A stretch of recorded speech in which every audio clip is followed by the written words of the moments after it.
अस्सलाम वालेकुम। Lecture 16 start हो गया जी कैफ 1 का। कल हमने रीवैल्यूड एसेट को डिस्पोज करना सीखा था।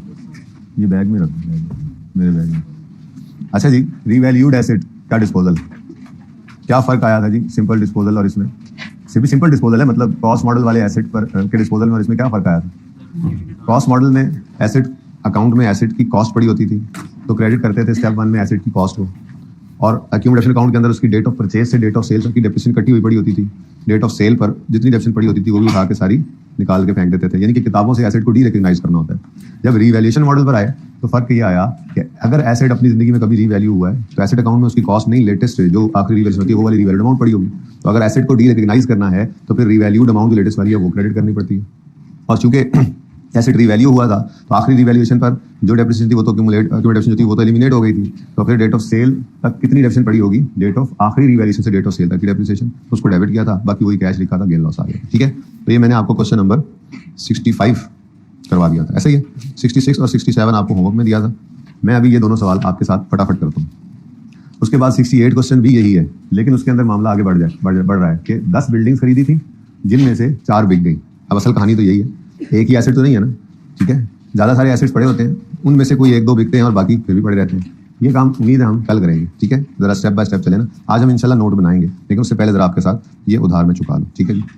ले जी, क्वेश्चन नंबर 66 आप लोगों ने किया होगा। अब ये 2 सवाल हैं, इंशाल्लाह ये 5 मिनट भी नहीं लगते इसके ऊपर मेरे हिसाब से, तो बाकी आपके हिसाब से क्या बनेंगे? नहीं ये वो वाले नहीं, तो कुछ भी नहीं करेंगे, शुरू में लॉस आ जाएगा तो मजीद हो। अभी आज बताता हूँ कहानी क्या चल रही होती है, 2 सवाल लिखना, एंड पे फिर बात करते हैं, ठीक है जी। 700 रुपये का एसेट था, यकम जनवरी 17 को खरीदा, 15 साल लाइफ थी, और यकम जनवरी 18 पे 1000 पे रीवैल्यू हुआ। पहले यहाँ पर आते हैं, ठीक है। तो क्वेश्चन 66 में वर्किंग 1 कर रहे हैं जी हम। डेट, डिस्क्रिप्शन, एसेट ही है ना, रीवैल्यूएशन, सरप्लस और प्रॉफिट एंड लॉस। प्लांट लिखा हुआ,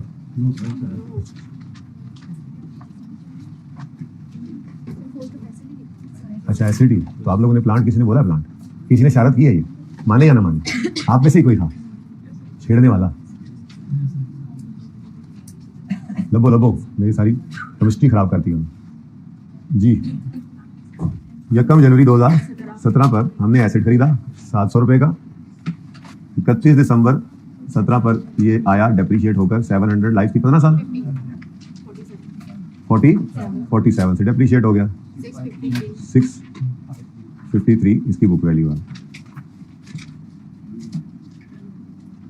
17 खत्म, 18 शुरू हुआ, साल के पहले ही दिन ये 1000 पे पहुंच गया, ठीक है। उसके बाद फिर बिका है, तो यकम जनवरी 18 पर एक लाइन खाली छोड़कर हमने रीवैल्यूड अमाउंट लिख ली 1000, 347 का रीवैल्यूएशन सरप्लस आ गया। चीजें अब तेज हो गई है ना, ये वाली वर्किंग रूटीन का काम है, रीवैल्यूएशन सरप्लस। अब आगे देखते हैं, ये एसेट 31 मई को बिक गया। कितने का बिका, ये वाली बात बिल्कुल एंड पे जाके हमें चाहिए होती है, जब जर्नल एंट्री में कैश लिख के गेन लॉस निकालना होता है, ठीक है ना। एसेट अकाउंट और एक्यूमुलेशन अकाउंट में सेल प्रोसीड्स का कोई ताल्लुक नहीं है। एसेट अकाउंट में से तो कॉस्ट निकलती है, और अगर रीवैल्यूएशन मॉडल पर एसेट पड़ा हो, रीवैल्यूड अमाउंट पड़ा हो तो रीवैल्यूड अमाउंट निकलती है।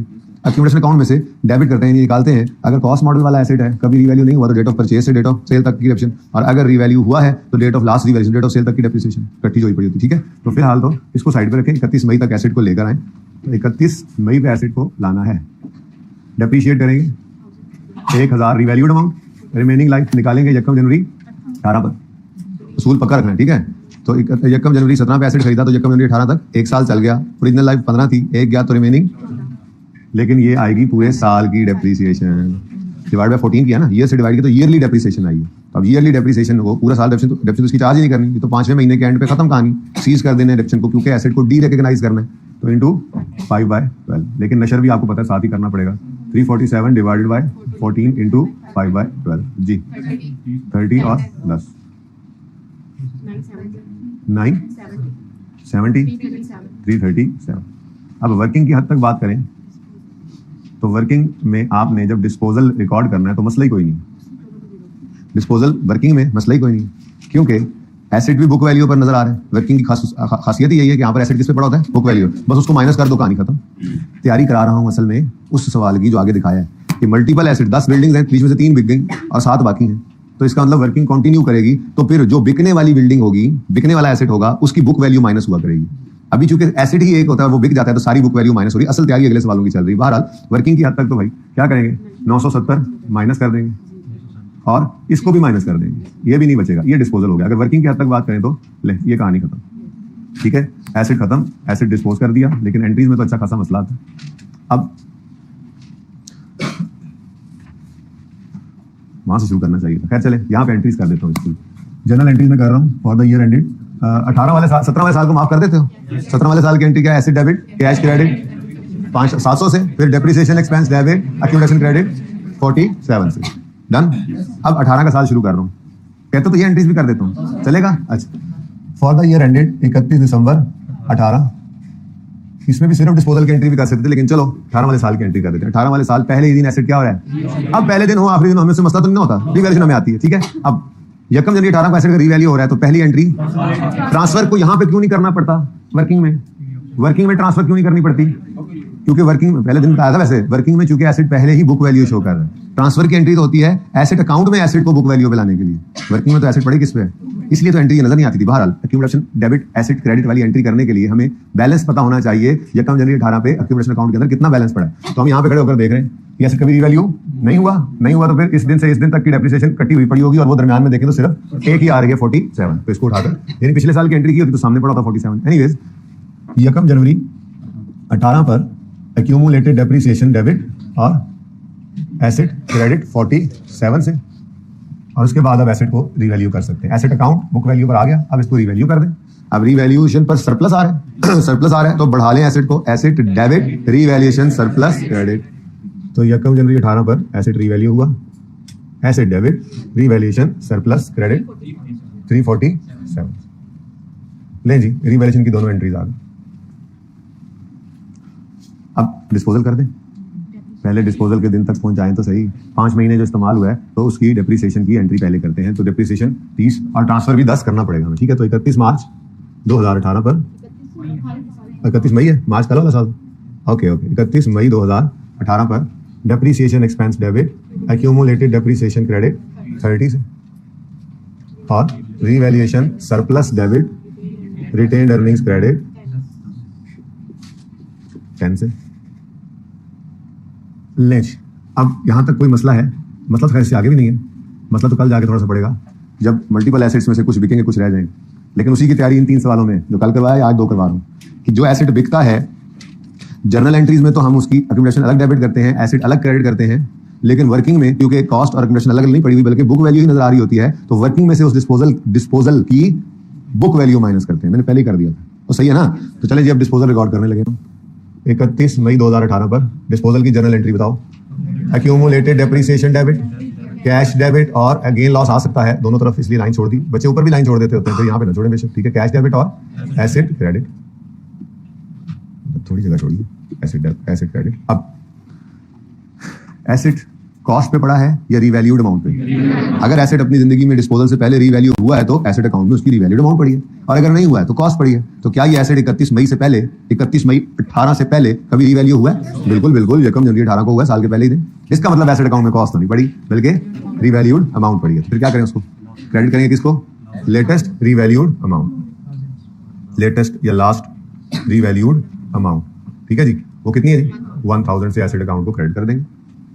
एक्यूमुलेटेड अकाउंट के अंदर भी क्या पड़ा हुआ है, अब इसकी यकम जनवरी 18 लास्ट रिवैल्यूएशन तक तो जितनी डेप्रिसिएशन एलिमिनेट हो चुकी है ना, तो अब एक्यूमुलेशन अकाउंट में पड़ा ही क्या है, लास्ट रिवैल्यूएशन से डेट ऑफ सेल तक की डेप्रिसिएशन। तो यहाँ पे हम खड़े हैं, ये लास्ट रिवैल्यूएशन और ये डेट ऑफ सेल, तो यहाँ तक कितनी डेप्रिसिएशन पड़ी हुई है, 30 रुपए। तो 30 रुपए को डेबिट कर, कितने का बिका था, 1050 का, तो गेन आ रहा है 80 रुपए का गेन। अब ये दरअसल ना जी यूं देखें तो 970 को किताबों से निकालना है। जब जर्नल एंट्रीज की बात करें तो 970 निकला है, ये 1000 क्रेडिट और 30 डेबिट, नेट करो तो 970। एसेट अकाउंट अलग कॉस्ट पे था ना, एक्यूमुलेशन अलग पड़ा हुआ था, तो दोनों को अलग अलग निकाला। अब इसको नेट करके देखेंगे तो नेट में ये 970 ही बनेगा। अब वर्किंग चूंकि पड़ी ही बुक वैल्यू पे है, तो डिस्पोज होने वाले एसेट की बुक वैल्यू को निकाल दें। अब ये 970 यहाँ पे एक नजर आ रहा है, यहाँ पर अलग अलग होकर आपको नजर आ रहा है, ठीक है, सही है। अब जब ये आपने कर लिया, एसेट तो जीरो हो गया, क्या सरप्लस को छोड़ दें? एसेट गया तो उसका सरप्लस भी जहां आज तक जाता रहा था वहीं पे फेंक देंगे। आज तक सरप्लस को क्या करते थे? आहिस्ता आहिस्ता रिटेन अर्निंग्स में ट्रांसफर करते थे। आज एसेट चला गया तो सारे ही सरप्लस को इकट्ठा ही ट्रांसफर कर दें रिटेन अर्निंग में। ठीक है जी भाई, आगे तशरीफ ले आए। ये 4th रो में जगह बना दें भाई, मोहतरम मेहमानाने ग्रामी आ रहे हैं। 2nd 3rd 4th रो जाए, एक बच्चे की जगह बना लिया गए, 5 जो बैठे थे जी। अब इस 337 को क्या करना है? खत्म करना है। डेबिट नेचर की चीज, क्रेडिट नेचर की चीज। क्रेडिट तो इसको खत्म करने के लिए तो ये रिवेन सरप्लस क्या हो गया? डेबिट। अब ये रिवेन सरप्लस तो डेबिट हो गया।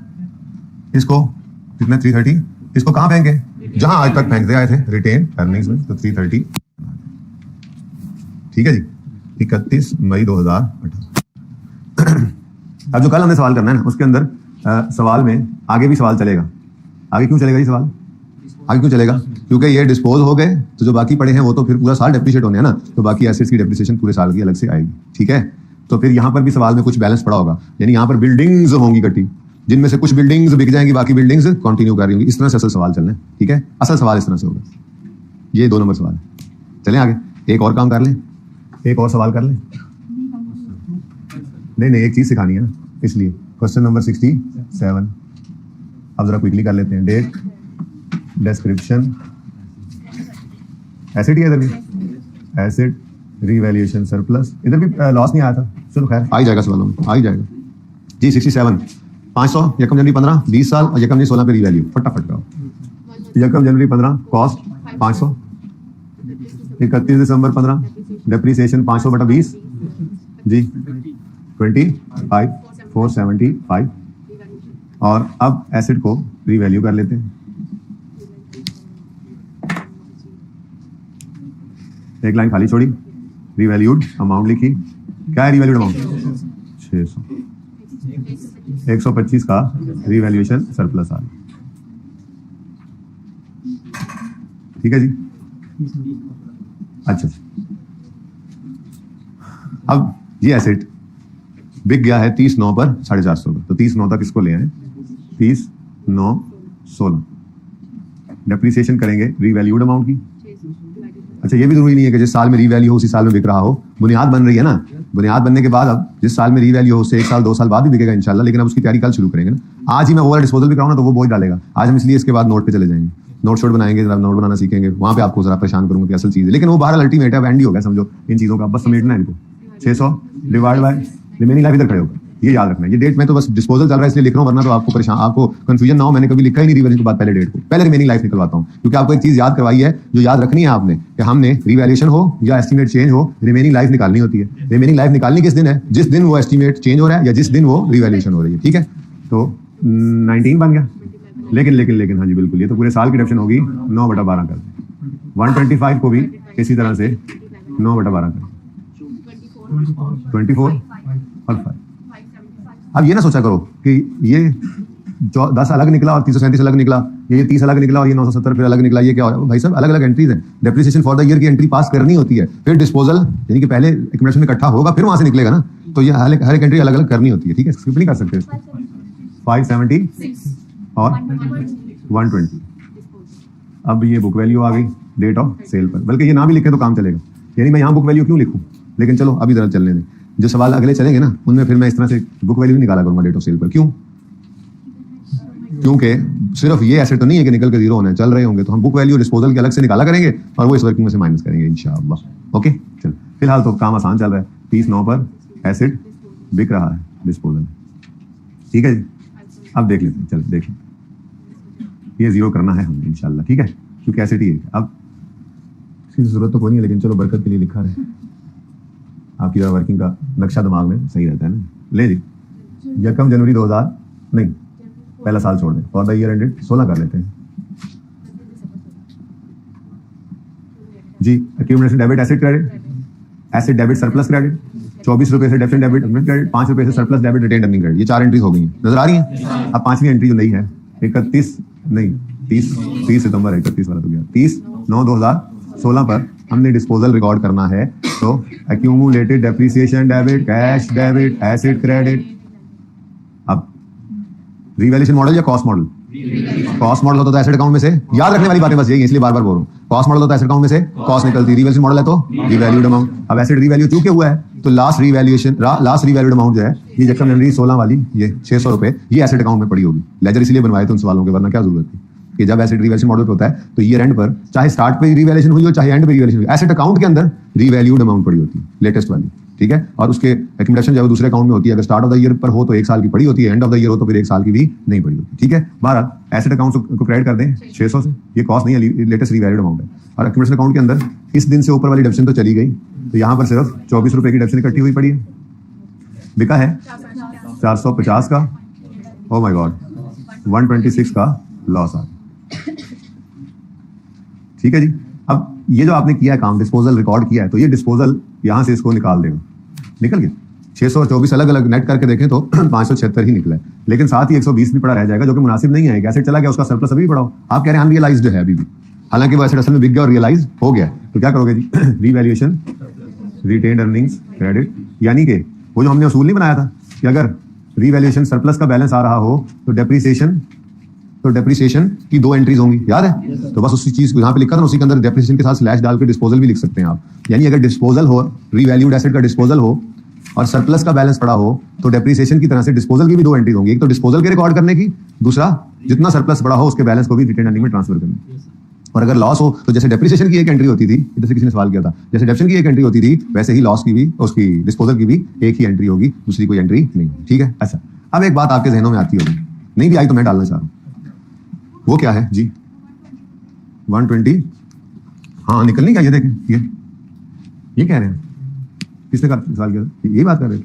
अच्छा हाँ, हो गया डेबिट हो गया, खत्म हो गया, मैं लिखना भूल गया। अच्छा जी, बात मैं ये जहन में डालना चाह रहा हूँ कि ये भी गेन है और ये भी तो गेन ही है एक तरह से, यानी पड़ा था अनरियलाइज, हमने डेबिट करके कहा कि बस अब रियलाइज हो गया, तो ये क्या चक्कर है, ये क्या चक्कर है, ये गेन क्या चक्कर, क्या समझ नहीं आ रही। इसको समझने के लिए ना आपको अज्यूम करना पड़ेगा कॉस्ट मॉडल।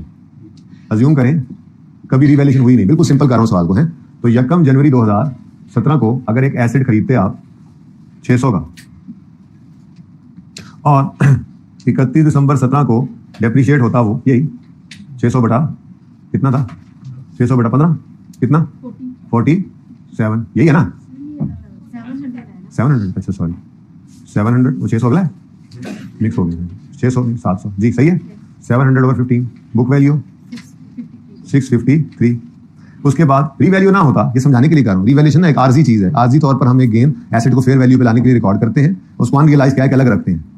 रियलाइज हो जाता है जब असल में एसेट बिकता है, तो फिर तो वो गेन रियलाइज हो जाए, वो समझाने लगूं, ठीक है। अब मिसाल के तौर पे आपका एसेट 31 मई 18 तक डेप्रिशिएट हुआ, अब कॉस्ट मॉडल चल रहा है ना, तो 700 वही कॉस्ट पड़ी हो डिवाइड बाय 15 इंटू 5/12, बताएं जी, अज्यूम किया मैंने कॉस्ट मॉडल जी 19.4 बुक वैल्यू बताओ, ये 19.4 जो है ना, आपने कहीं दूसरी तरफ राउंड अगर किया तो इधर भी राउंड करें, 19 कर दूं, शायद वो 1 आध रुपए का फर्क है, फिर माफ कर देना, 12 ये 630। अच्छा अब इधर देखो जरा, ये एसेट की बुक वैल्यू है 31 मई 18 पे, ओरिजिनल जो होती है, ऐसे ही है, ये एसेट की क्या है जी बुक वैल्यू 634 वाली चीज के मुझे कितने मिले 1050, समझ आती है। ये क्या है, ये तो एसेट की बुक वैल्यू होती, ये क्या है, ये सेल प्रोसीड है ना, तो बोलो सेल प्रोसीड। तो 634 वाली चीज मेरी 1050 की अगर बिकी तो मुझे क्या आया, गेन या लॉस, गेन आया, कितना गेन आया 416 का गेन आया, तो मैं कहता हूं जी मेरा गेन है 416। अब जरा तशरीफ लाएं इधर और इन दोनों लालों को ऐड करके देखें, 400 वही आपका वही 1 रुपया है ना, वो जरा डिफरेंस थोड़ा सा वो राउंडिंग का डिफरेंस आ गया, ठीक है। तो ये क्या चक्कर है, मैं इसको 416 ही लिख दूं, ये 17 लिख लेते हैं, चले इसको 417 लिख रहे हैं, इसको भी 417 बना लेते हैं, ठीक है। मैं ऐसे जबरदस्ती इसको 18 कर रहा हूँ, राउंडिंग का डिफरेंस है ना, वहां पे भी आप राउंड करके लाए, यहाँ आपने कहीं राउंडिंग की होगी, ठीक है ना। ये कितना आ गया, ओहो सॉरी, इसको क्या करूं 18 और ये कितना 35। अब बताओ जी गेन डन है, 17 कैसे हो गया, तो 15 हो गया, हाँ तो वही तो मैं यही तो मैं कह रहा हूँ मुझे, हाँ बस मैं जरा एन सेम करना चाह रहा हूँ सिर्फ समझाने के लिए कि आप लोगों के जहन में ये बात आ सकती थी कि ये समझ नहीं आ रही, ये गेन भी है और सर कह रहे हैं ये भी अनरियलाइज रियलाइज हो गया, तो चक्कर क्या है। असल में ये रिवैल्यूएशन मॉडल यूज किया था आर्जी तौर पर नहीं, मतलब कि ईयर एंड के ऊपर हम या किसी भी वक्त अपने एसेट को फेयर वैल्यू पे ले जाएं, उसको करंट वैल्यूज पे दिखाएं, लेकिन उसको करंट वैल्यूज पे फेयर वैल्यू पे ले जाने की वजह से एक ऐसा गेन आया जो रियलाइज नहीं था, तो हमने उसको रिवैल्यूएशन सरप्लस के अकाउंट में ओपन करके उसमें रख दिया। बेटा कोई बात नहीं है, अभी ये 417 बस ये कैलकुलेशन का मतलब यही है। हाँ क्या आता है बताएं, आप बताएं। ये 19 आता है, अच्छा, और बोले और ये कितना आता है? 634। ठीक है, और ये कितना आता है? ठीक है, सही है, अब सही है बेटा, ठीक है, मुंशी रहना सारी जिंदगी। मैं जो बात समझा रहा हूँ वो समझे। मैं ये कह रहा हूं कि दरअसल एसिड पर गेन 416 हमें आया। ये एक्चुअल कहानी है। एक्चुअल कहानी क्या है? हमने 700 रुपए जेब से निकाल कर खर्च करके एसिड खरीदा था और उसको 1 साल 5 महीने इस्तेमाल करने के बाद हमने उसको 1050 का बेच दिया। तो हमने अगर उसको यूज किया है तो डेप्रिसिएशन कॉस्ट मॉडल के हिसाब से करें तो ये 416 रुपए का गेन आता है। ठीक है, असल में भी यही यहां पर भी ऐसा ही हो रहा है। रिवैल्यूएशन मॉडल के अंदर बस ये हुआ कि हमने पिछले साल को खत्म करके इस साल के पहले ही दिन एसेट को उठा के फेयर वैल्यू पे रख दिया और सरप्लस के अकाउंट के अंदर एक गेन रिकॉर्ड करके रख लिया। फिर कुछ महीने गुजरे, उसको कुछ ट्रांसफर भी किया, तो अल्टीमेटली जब डेट ऑफ सेल के ऊपर एक्चुअल सेल हुई तो एक्चुअल सेल के ऊपर जो अनरियलाइज था वो भी रियलाइज हो गया। अब जो असल में गेन है 416, वो इसलिए नजर नहीं आ रहा था कि कुछ गेन हमने सरप्लस के अकाउंट में रख लिया था और कुछ इस दिन एक्चुअल आ रहा है। तो इन दोनों को टोटल करें तो 417 बनता है। लेकिन ये कहीं पे भी जरूरत नहीं पड़ना आपको, ये कॉन्सेप्ट कहीं पे भी जरूरत नहीं पड़ना आपको। बस सिर्फ आपको ज़हनी सुकून की बात कर रहा हूं आपकी कि ये जो आरजी गेन रिकॉर्ड किया था, जब एक्चुअल सेल का दिन आता है तो वो आरजी वाला गेन यानी अनरियलाइज्ड गेन भी आपका रियलाइज हो जाता है, तो आप उसको उठा के रिटेन अर्निंग में फेंक देते हैं। अब आपके ज़हनों में ये आ सकता है कि जी ये तो अलग अलग आ रहा है, तो अल्टीमेटली अलग नहीं होता, वो सेम जगह पर ही पहुंच रहा होता है। ऐसे ही अगले के अंदर कहानी डिफरेंट आ रही है, लॉस आ रहा है, ऐसे ही है ना, लॉस आ रहा है ना, इसको भी देख लेते हैं। तो ज्यूम करें कॉस्ट मॉडल है, अज्यूम इसलिए कर रहा हूं कि ताकि बिल्कुल वो सिंपल पुराने वाली बात हो जाए। अब यकम जनवरी 2015 पर आपने एक एसेट खरीदा 500 रुपए का, ठीक है जी। उसको मैं डायरेक्ट जंप करके भी आ सकता था वैसे 30/9 पर, लेकिन चलो क्या करूंगा, आप कहीं पे इस बात पे भी ना परेशान हो जाए, क्या पता आप लोगों का। डेप्रिसिएशन जंप कर सकते हैं ना कॉस्ट मॉडल में, 1 साल 9 महीने का जंप इकट्ठा कराते 1.75, चले खैर छोड़े, क्या बात कर रहे हैं, 20 ये 25 475। उसके बाद अब किस दिन बिका है? 30/9/16 पे। तो डेप्रिसिएशन करेंगे वही कॉस्ट मॉडल है, 250 डिवाइडेड बाय 20 लेकिन इंटू 9/12 जी 19। ये 500 कोई बोला?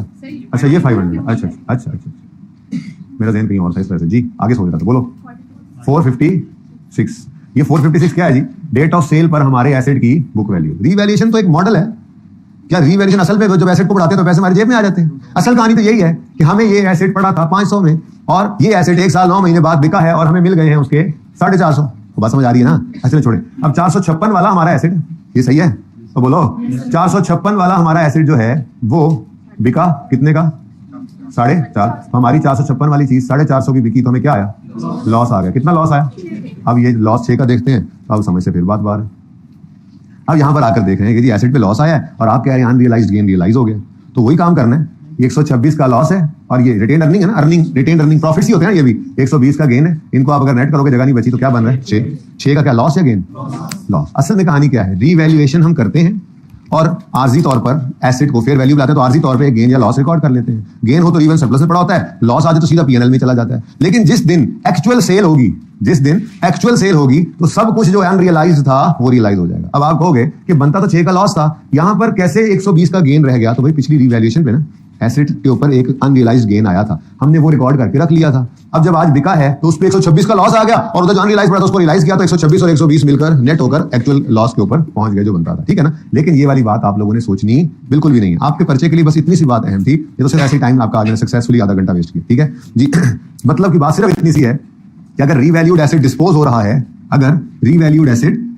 हो रहा है, तो आपने डिस्पोजल के वक्त सरप्लस का कोई बैलेंस भी पड़ा है तो उसको भी ट्रांसफर कर देना है। डिस्पोजल की एंट्री तो वही है, बस उसमें एसेट अकाउंट में से क्रेडिट रीवैल्यूड अमाउंट करनी है, अकाउंट में से लास्ट रिवैल्यूएशन से डेट ऑफ सेल तक डेबिट करनी है, ठीक है। लेकिन जो सरप्लस का बैलेंस पड़ा हो, जो भी बैलेंस पड़ा हो, उसे उठाकर कहां फेंक दो? रिटेन। और ये नहीं सोचना अब ये तो प्रॉफिट आ गई तो दो प्रॉफिट आ गए। दो प्रॉफिट से तो इतना मसला नहीं होता। मसला असल में इस सवाल में होना था जो मैंने एडवांस में बात पकड़ ली, ठीक है। यहां पर होना था, ये नहीं सोचना, ठीक है। यहां पर होता है मसला ये क्या, ये कैसे बिका है, आज लॉस भी आ रहा है, आज गेन भी आ रहा है। ये गेन है ना, अनरियलाइज्ड गेन को हमने कहा रियलाइज हो गया। तो असल में कहानी नेट में पूरी खत्म हो जाती है। यहां पे जाकर कोई डिफरेंस नहीं रहता असल एक्चुअल सेल पे जाके आप FAR 2 में जाएंगे ना जब, तो IAS 12 ये टैक्स को डील करता है, टैक्स का स्टैंडर्ड। अभी अब टैक्स पढ़ के आ रहे हैं, टैक्स वाले ये CAF 2 में आप पढ़ोगे, टैक्स वाले रिवैल्यूएशन को नहीं मानते, ठीक है ना। वो कॉस्ट मॉडल को यूज करते हैं और हम रिवैल्यूएशन को यूज करते हैं। लेकिन ये एक टेम्परेरी डिफरेंस कहलाता है। FAR 2 के अंदर आप पढ़ेंगे क्यों? क्योंकि एक्चुअल सेल के दिन जो भी फर्क होता है सारे का सारा निकलकर खत्म हो जाता है। तो फिर ये रिवैल्यूएशन मॉडल है क्यों? कोई ज़हन में आती है बात? बैलेंस शीट है, जरूरी तो नहीं हमने एसेट को बेच ही देना है आज, ठीक है। तो ये एंड पे खड़े होकर अगर मैं पसंद करता हूं कि मेरा एसेट फेयर वैल्यू पे नजर आए तो मैं रिवैल्यूएशन मॉडल पे जाऊंगा, और अगर गेन है तो मैं उसको पीएनएल में लेकर नहीं जा सकता क्योंकि असल में वो बिका नहीं है कि मैं उसको रियलाइज में डालूं। लेकिन टेंशन नहीं लेनी आपने, जब ये एसेट बिकता है एक्चुअल में जो गेन या लॉस होता है वो पिक्चर सामने आ जाती है, सब कुछ अनरियलाइज भी पड़ा हो तो वो भी रियलाइज हो जाता है। और अगर उस दिन ज्यादा गेन है तो कुछ इधर से रियलाइज होगा, कुछ उस दिन आ गया, और अगर उस दिन एक्चुअल में लॉस आ रहा है तो वो लॉस ज्यादा आ जाएगा और गेन जो अगला वो नेट कर देगा। रिटेन अर्निंग में अल्टीमेटली वही इंपैक्ट पड़ेगा जो असल है। असल कहानी यही है, जो हमारे जेब से पैसे निकले थे और जेब में आए और एसेट इस्तेमाल किया। ठीक है, फजूल बात थी, मिटा दें। इसको भी ऐसे ही कर सकते हैं आप, लेकिन जरूरत नहीं, बस काफी समझ आ गई बात। चलें जी, अब इसको जरा रोक देते हैं बात को, आगे बढ़ते हैं। आप इंशाल्लाह कल हम ये सवाल करेंगे 68 और फिर 69 आप होमवर्क में करेंगे इंशाअल्लाह। जी जी जी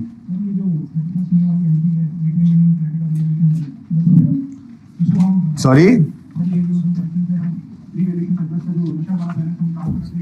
जी बेटा नहीं करेंगे ना, वो डेप्रिसिएशन की वजह से हुआ है और ये डिस्पोजल की वजह से हुआ है, अलग अलग रखना है। वैसे अल्टीमेटली रिटेन अर्निंग और सरप्लस यानी चेंज इक्विटी के अंदर इसका असर कोई नहीं पड़ना, जाना दोनों नहीं डेबिट होकर है, लेकिन आप अलग ही रखें, इसको इकट्ठा करने की जरूरत नहीं है। ठीक है,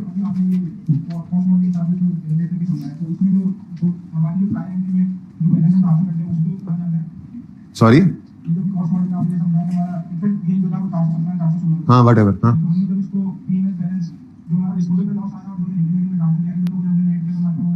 हाँ इसमें तो नहीं ना आना, वो तो ट्रांसफर होके वो तो अच्छा।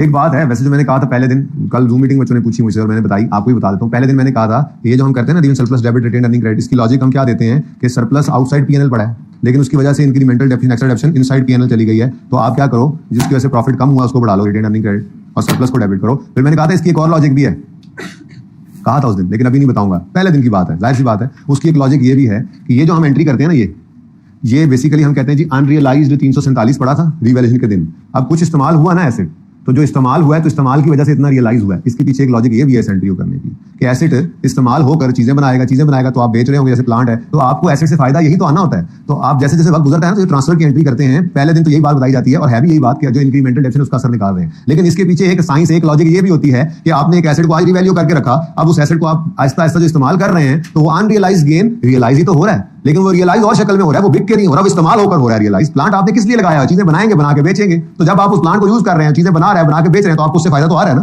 तो ये भी इसके पीछे एक लॉजिक होती है। बहरहाल इतनी बारीकियों में जाने की जरूरत नहीं है, मैंने कॉस्ट मॉडल तो दिखाया ही नहीं, ठीक है, ये ऐसी कोई बात तो होती नहीं। एक मिनट ना, मैंने तो बताना ही। हाँ बोले चले।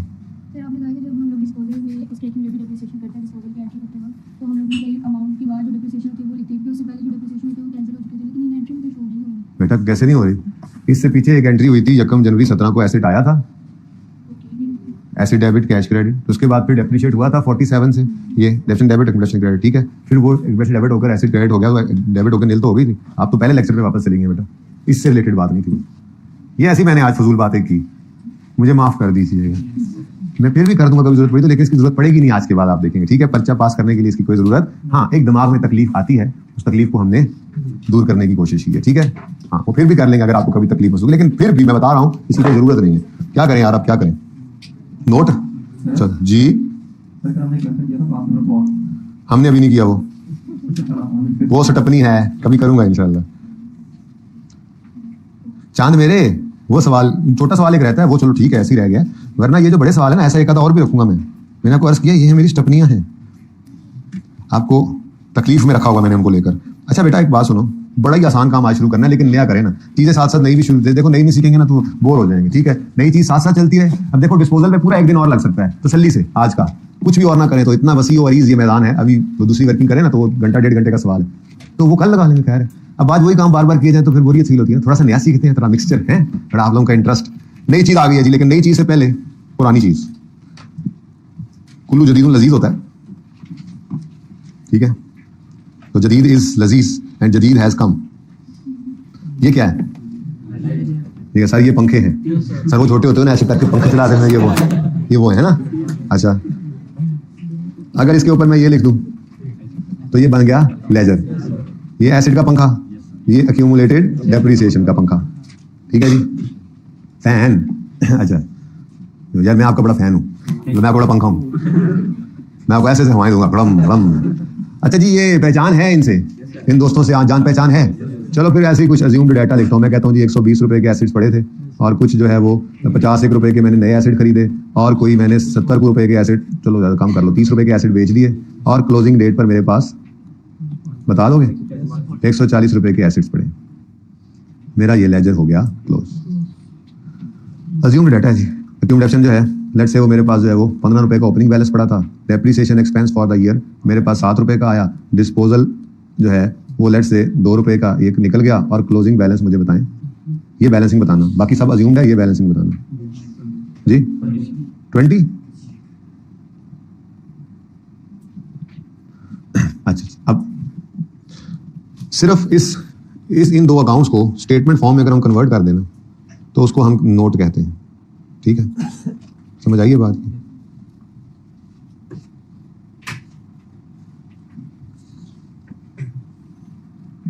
करें जरा, मैं कहता हूं जी एसेट अकाउंट, बस फिर नाम शाम बदलने हैं, ठीक है ना? अभी नाम मैंने बदलने, फिलहाल जरा रुक जाओ।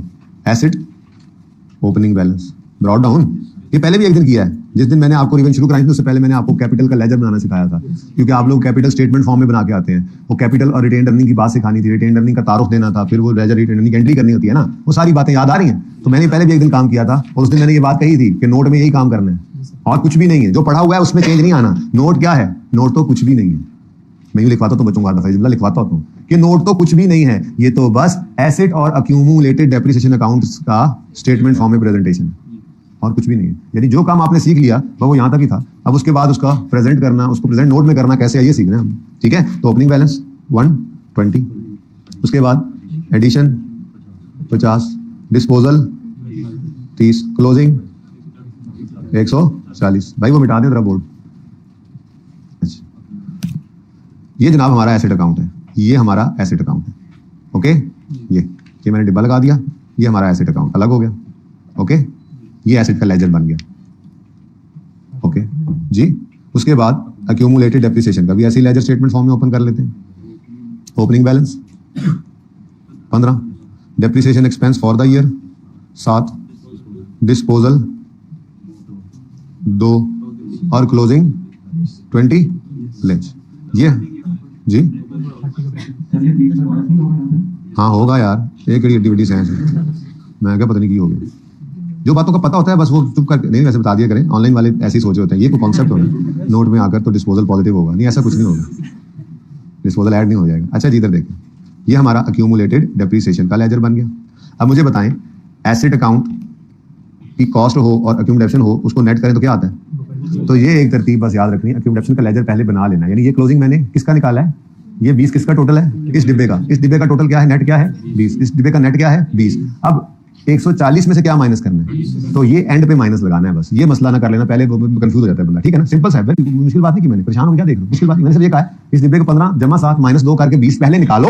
अब ये निकला है 20, अब 140 निकला हुआ है इस डिब्बे का टोटल, ये 20 निकला हुआ है इस डिब्बे का टोटल। अब ऊपर वाले डिब्बे, एक मिनट, डिब्बे क्लोजिंग बैलेंस, ऊपर वाले डिब्बे में से, ऊपर वाले डिब्बे के टोटल में से नीचे वाले डिब्बे का टोटल माइनस करो तो क्या आता है? 120। ये वो बुक वैल्यू है जो आपकी बैलेंस शीट के फेस पर नजर आएगी, इसको बुक वैल्यू कहते हैं। याद है कुछ? बुक वैल्यू कहते थे इसको। तो ये असल काम है, बस कुछ है तो नहीं। अब बस थोड़ा सा मसला ये है कि हम यहाँ पर एसेट की कॉस्ट यूं लिखा करते हैं हम, कॉस्ट या रीवैल्यूड अमाउंट भी तो आ सकती है अगर एसेट रीवैल्यूड है। अच्छा, इसका एक ब्रॉड नेम है जो मैंने आपको पहले ही बताया था, वो है ग्रॉस कैरिंग अमाउंट। तो बस हम ये लिखा करेंगे, एसेट अकाउंट का मतलब क्या होगा? एसेट अकाउंट जो कॉस्ट पे बनता था, एट कॉस्ट, ठीक है, उसको हम क्या कहा करेंगे? एट कॉस्ट भी होता है। मैंने उस दिन जब लेजर बनाया था मैंने कहा था कॉस्ट भी हो सकता है, रीवैल्यूड अमाउंट भी हो सकती है। तो इसी को हम कॉस्ट स्लैश रीवैल्यूड अमाउंट भी लिख सकते हैं, लेकिन ज्यादा अच्छा नाम जो स्टैंडर्ड में भी इस्तेमाल हुआ है वो क्या है? Gross carrying amount. Gross carrying amount का मतलब ऐसी कैरिंग अमाउंट है जिसमें से अभी डेप्रिसिएशन माइनस नहीं हुई। कौन सा एसेट कॉस्ट मॉडल पे है, कौन सा रीवैल्यूएशन मॉडल पे है, ये डिफरेंट होते हैं ना। जो एसेट कॉस्ट मॉडल पे है उसकी ग्रॉस कैरिंग अमाउंट कॉस्ट होगी, जो रीवैल्यूएशन मॉडल पे है उसकी ग्रॉस कैरिंग अमाउंट। अब ये एक नहीं होता, हमारे पास मल्टीपल एसेट्स होते हैं, बिजनेस में एक एसेट थोड़े ही होते हैं। तो बस इस तरफ लेकर जा रहा हूं, बल्कि मैं सोच रहा हूँ रिलैक्स हो जाए, नोट सादे वाला बना के आज छोड़ देंगे और फॉर्मेट डिस्कस करके छोड़ दूंगा। सवाल आज नहीं करवाता, वरना आपको जो है कहीं बदहजमी ना हो जाए। तो भाई भी सोने की तरफ जा रहे हैं, तो उसके बाद फिर इसी तरह से कर लेते हैं। एक तो कर लेंगे ये डिस्पोजल वाला एक सवाल, और अल्लाह करेगा आपके वो उधार का टाइम अगर बच गया तो वो चुकाएंगे, ठीक है? मैंने एकदम से मैंने पलटा खाया। वैसे मैंने क्वेश्चन बैंक का एक क्वेश्चन जो है वो आज मैंने वो मैगजीन में लोड करके मैं आया था, लेकिन आप लोगों की सूरत हाल देखते हुए मैं कह रहा हूँ कि रहने देता हूँ। खैर कोई मसला नहीं, देखते हैं। अभी तो हो सकता है आप नोट बने, नहीं सर, नोट हो और हम हो बस, ठीक है? ये कुछ समझ आया? चलो अब इसको ना जरा चेक करते हैं। सवाल देखो जी, पेज नंबर 163 पर हेडिंग रह गई और सवाल आगे चले गए। पेज 163 के एंड पर देखो ना क्या लिखा हुआ है। पेज 163 के एंड पे क्या लिखा हुआ है?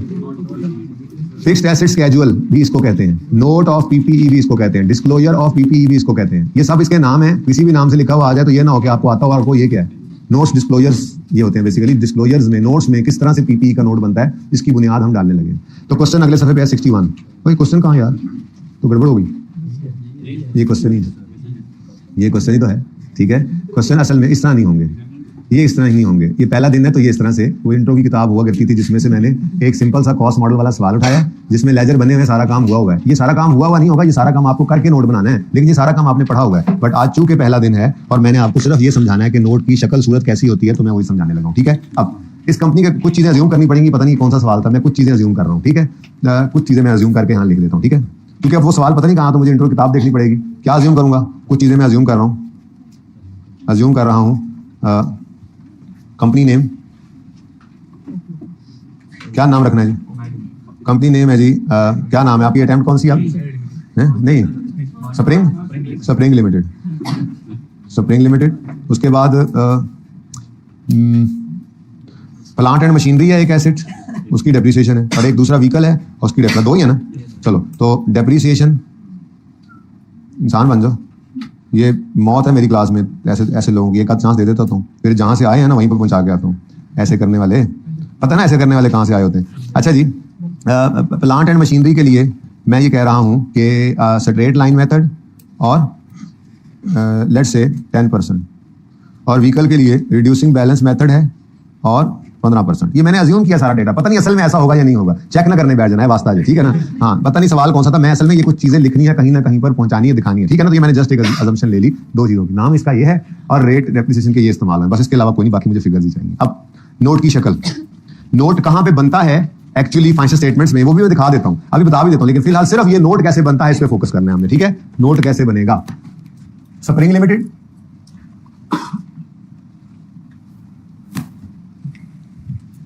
एक काम करते हैं यार, मुझे याद आया लास्ट टाइम ये वाला मैंने इधर बनाया था, इसका मतलब ये नहीं कि मैं अभी बना नहीं रहा, मैं कह रहा हूं कि ये वाला कर लेते हैं, ऊपर वाला फटाफट आपसे करवा के तो मैं सोल्यूशन शो करूंगा, ताकि ये नकदो नकदी हमारी प्रैक्टिस हो जाए। बोल रहा है काम चल जाएगा, चल जाएगा, चल जाएगा, चल जाएगा, चल जाएगा इंशाअल्लाह, ठीक है जी। गुजारा गुजारा गुजारा गुजारा करो जी, दुनिया गुजारे की जगह, लो जी, इसको कहते हैं अजम्पशन, इधर ले आए हमें, ठीक है जी। क्वेश्चन 62 मैं कर रहा हूँ जी, स्प्रिंग लिमिटेड है और हम बनाने लगे हैं, ये क्वेश्चन कौन सा मैं कर रहा हूँ जी, क्वेश्चन 62, यानी कि दूसरा आपके गले पड़ गया फौरन। लेकिन स्प्रिंग लिमिटेड अगली हेडिंग होगी जैसे आप करते थे, देखो 5 चीजें किसी भी स्टेटमेंट के बारे में आपने बतानी होती हैं, ऑपरेटिंग, ये एंटिटी का नाम, रिपोर्टिंग एंटिटी का नाम, रिपोर्ट का नाम, रिपोर्टिंग पीरियड, रिपोर्टिंग करेंसी और लेवल ऑफ राउंडिंग ऑफ। समझ आई बात की। कंपनी का नाम स्प्रिंग लिमिटेड, रिपोर्ट का नाम, क्या पीएनएल बना रहे हो, बैलेंस शीट बना रहे हो, चेंज इन इक्विटी बना रहे हो, कैश फ्लो बना रहे हो, नहीं, notes to the financial statement. तीसरा चीज पीरियड फॉर द ईयर लिखेंगे। चौथी चीज रुपीज में बना रहे हो, डॉलर में बना रहे हो, पाउंड में बना रहे हो, अगली चीज थाउजेंड में बना रहे हो, मिलियन में बना रहे हो या सिर्फ रुपीज में, तो ये 5 चीजें बतानी होती है, ठीक है ना। तो X9 है मेरे सवाल जी, तो क्या है जी अगली heading, notes to the financial statements. आज पहला दिन है, मैं सब कुछ पूरा लिख रहा हूँ, आपने रोज पूरा लिखना होगा क्योंकि आपने परीक्षा पास करना है। और ये फॉर द ईयर बना करते हैं जी, तो for the year ended 31 December 2009, 20 X9 है ना, तो X9 लिख देता हूँ। ये पूरा दिसंबर लिखा करो, अच्छा थोड़ी डंडी मैंने फिर भी मार दी, ज्यादा बेहतर है 31 दिसंबर X9 लिख लिया करो, बाकी जैसे भी लिखना है लिखा पूरा जी।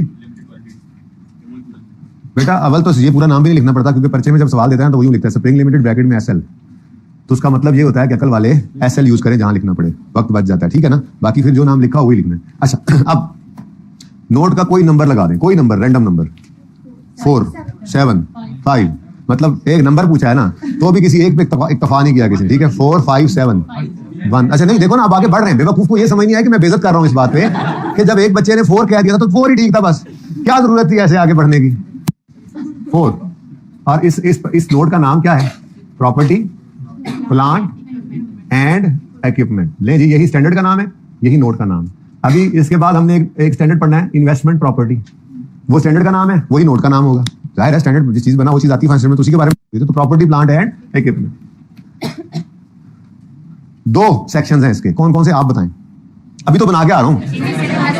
एसेट और अक्यूमुलेटेड डेप्रिसिएशन। एसेट अकाउंट या कॉस्ट पर बनता था, या हमने देखा था रीवैल्यूएशन मॉडल में रीवैल्यूड अमाउंट नजर आ रही होती थी उसमें, तो कॉस्ट या रीवैल्यूड अमाउंट आ सकती है, जिसका हल हमने क्या निकाल लिया है। तो एसेट अकाउंट का नाम हमने क्या रखा हुआ इस नोट में, ग्रॉस कैरिंग अमाउंट। जल्दी नहीं है, मेरे दिल में पता क्या था, आते साथ ये बनाऊंगा और उसके बाद फिर असल सवाल, लेकिन फिर मुझे लग रहा है कि शायद ऐसे ही खाम है, जल्दी है भी नहीं, हमें ओवरडोज कर लें, कोई जरूरत नहीं, सुकून से रिलैक्स होकर, और बहुत सारे काम है करने वाले, कर लेंगे। सपनियां किस लिए रखी हुई जी, ये मेन काम है, इसलिए सुकून से जी बताइएगा। ओपनिंग बैलेंस और बोल तो दो, उसके बाद नहीं अभी 959 नहीं, मुझे बताओ फॉर्मेट। ये तरतीब है सवाल करने की जो मैं गैर महसूस तरीके से आपको बता रहा हूँ। सवाल मैंने पढ़ा ही नहीं और पहले क्या कर रहा हूँ, फॉर्मेट। इस फॉर्मेट में कोई चेंज नहीं आनी, आगे हर एसेट की जो क्लास होगी उसमें कैलकुलेशन डिफरेंट होगी। किसी एसेट में कॉस्ट मॉडल पे रख के आपको डिस्पोजल सिंपल करवा रहा होगा, किसी में कॉस्ट मॉडल पे रख के एक्सचेंज करवा रहा होगा, किसी के अंदर एडिशन करवाएगा और बहुत सारी कॉस्ट इकट्ठी करके जैसे आपने कॉस्ट में वो करवा रहा होगा, किसी एक एसेट को रीवैल्यूएशन मॉडल पे रखवाया होगा जो पढ़ा हुआ है, किसी एक में चेंज इन एस्टीमेट भी आ रहा होगा, बल्कि रीवैल्यूएशन के साथ भी मिक्स हो सकता है, वो तो आपको पता है। तो जो कुछ पढ़ा है आपने वो सब कुछ यहाँ आ रहा है। बोझ लेने की इसलिए जरूरत नहीं है कि सब कुछ पढ़ा हुआ है जो यहाँ पे आना है, तो नोट कुछ भी नहीं है, नोट तो मैंने आज भी बना के फारिग कर देना।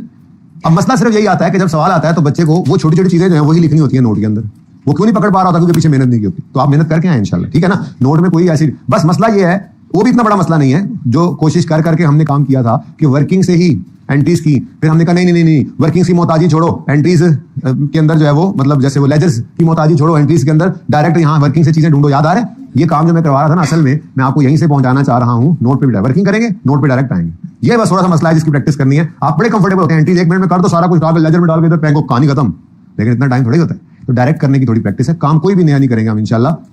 छोटी मोटी कोई चीज अगर नहीं आती भी है तो वो सिखाकर आगे चल, जैसे कैपिटल वर्क इन प्रोग्रेस आपको कहा था जब नोट बनेगा तो सवाल आएगा, जो सवाल मैंने आज सोचा था ना उसमें उसका कॉन्सेप्ट है बड़ा आसान सा। ऐसी कोई चीज आएगी एडिशनल तो हम सीखते जाएंगे, वरना पीपीई से रिलेटेड ये जो प्रॉपर्टी प्लांट इक्विपमेंट रिलेटेड जो चीजें हमने सीख ली, मोटी मोटी चीजें क्या है, सिंपल एडिशन होता है, एडिशन में कुछ चीजें ऐड करना पड़ सकती हैं सवाल में। डिस्पोजल सिंपल होता है, डिस्पोजल के अंदर क्या जानकारी आ सकती है, डिस्पोजल की कॉस्ट आ जाए, सेल प्रोसीड से नेट करना सीख लिया था। फिर एक्सचेंज ऑफ एसेट आ सकता है, उसके अंदर वो एक्सचेंज सिनेरियोज आ सकते हैं, दे पुराने दोनों की फेयर वैल्यू दे दे। उसके बाद चेंज इन एस्टीमेट आ सकता है। उसके बाद एक दो चीजें जो नहीं पढ़ाई अभी, सब्सिक्वेंट एक्सपेंडिचर में मेजर पार्ट की रिप्लेसमेंट हो जाती है, ओवरऑलिंग वो भी किसी वक्त हो जाएगी, यानी चेंज इन एस्टीमेट आ सकता है। उसके बाद एक दो चीजें जो नहीं पढ़ाई अभी सब्सिक्वेंट एक्सपेंडिचर में, मेजर पार्ट की रिप्लेसमेंट हो जाती है, ओवरऑलिंग वो भी किसी वक्त हो जाएगी। यानी कि कोई नई चीज आपने नहीं, जो पढ़ा हुआ उसी में से नोट बनेगा, इसलिए रिलैक्स होकर, बिल्कुल रिलैक्स होकर, सबसे आसान इंशाल्लाह आपको ये चीज लगेगी। लेकिन अगर इसको दिमाग पे, आसपास लोगों से बातें ना सुना करें, फेल होने वालों से, पास होने वालों से इंशाल्लाह मिलेंगे ना, आपको कहेंगे कि हाँ भाई पास हो सकता है, मेरे जैसा कर सकता है तो तुम भी कर सकते हो, बस पढ़ना होता है। फेल होने वाला क्या कहेगा, आई के अपनी पास करता। तो कभी भी फेल होने वाले से आपने मशवरा नहीं लेना, बहुत आसान है जिंदगी। ओपनिंग बैलेंस, अब बस कर दो बोलना, एडिशन, डिस्पोजल,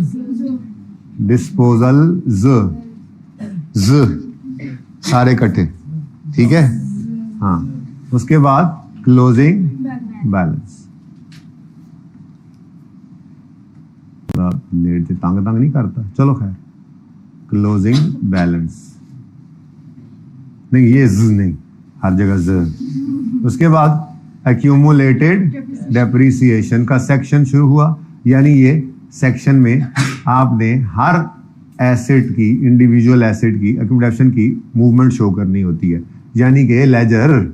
अब वो यहाँ लेजर नहीं ना बनते, बस वो लेजर को हमने ओपन कर देना स्टेटमेंट फॉर्म में, ठीक है। तो आपको पता ही है 4 नॉर्मल चीजें ये एसेट अकाउंट की थी, ओपनिंग, एडिशन, डिस्पोजल, क्लोजिंग, और 4 ही नॉर्मल चीजें हैं आपके एक्यूमुलेशन अकाउंट की, opening, debit expense for the year, और अगर डिस्पोजल हुआ है तो डेबिट साइड पे उसके डिस्पोजल के डेबिट और क्लोजिंग, ये 4 नॉर्मल चीजें। रीवैल्यूएशन है तो 2 चीजें ऐड हुई थी, वो अगले फॉर्मेट में डालूंगा, अभी नहीं डाल रहा, फॉर्मेट बनाऊंगा, आज सवाल नहीं करेंगे, फिर कल सवाल करेंगे। इसका असल वाला जो परिचय में आता है ये तो नहीं आता, ठीक है। रीवैल्यूएशन के बगैर कोई सवाल आपको नहीं मिलेगा, हर सवाल में रीवैल्यूएशन लाजमी होती है, हर सवाल में, इसके बगैर तो फिर FAR 1 सूना है जी। ओपनिंग बैलेंस,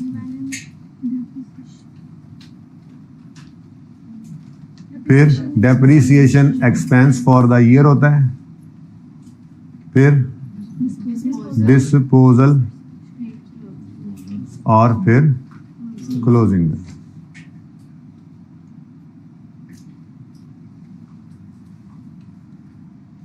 अब इन क्लोजिंग्स को जब कंपेयर करेंगे तो बुक वैल्यू आएगी,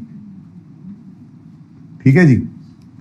अब जितनी क्लासेस हैं एसिड्स की, ये याद है सवाल किया था, बस 1 मिनट आमिर अभी ना छेड़े मुझे, आपको याद होगा। अच्छा चलें करें।